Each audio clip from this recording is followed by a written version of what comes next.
welcome back to my YouTube channel. So we are actually going to look at the numbers and their types. The numbers and their types. So you normally do mathematics, but do you actually know the types of numbers you're dealing? Let's now get to know them. The first ones are natural numbers.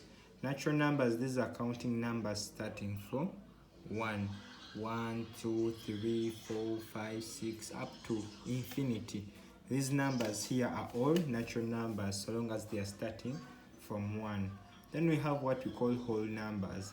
Whole numbers are natural numbers starting from 0.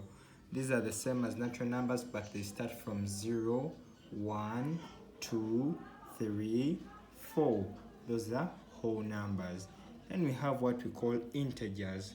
Integers, these are whole numbers and they are negatives. The numbers that we see on a number line, normally used on a number line, from negative, maybe negative 5, negative 4, negative 3, negative 2, negative 1, 0, 1, 2, 3, up to infinity.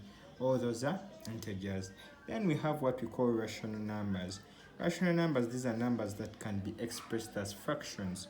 We have a half, 3 over 2, 1 over 4, and so on. But for rational numbers, we have to ensure that this denominator is not a 0, because if it's a 0, the answer is an infinite answer. It will still on continuing and continuing and continuing.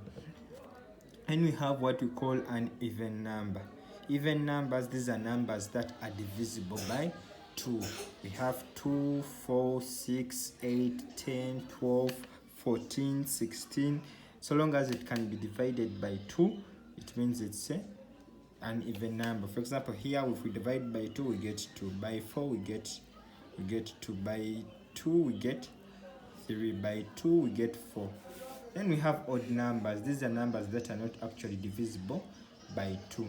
We have 1, 3, 5, 7, 9, 11. All these numbers cannot be divided by 2, because if you divide it by 2, you actually get a decimal point. Then next we have what we call the prime numbers. The prime numbers, these are numbers divisible by 1 and itself. Let's have an example of 2. 2 can only be divided by 2 and 1. 3 can be divided by 3 and 1. 5 can be divided by 5 and 1, and so on and so on. Are we together? Then lastly, we have composite numbers. These are numbers that can be divisible by more than 2 numbers. We have 4, 6, 8, 10, we have 12. All those are composite numbers because they can be divided by 2. So help me to know which numbers that you normally use and put it in the comments, and please don't forget to like and to subscribe.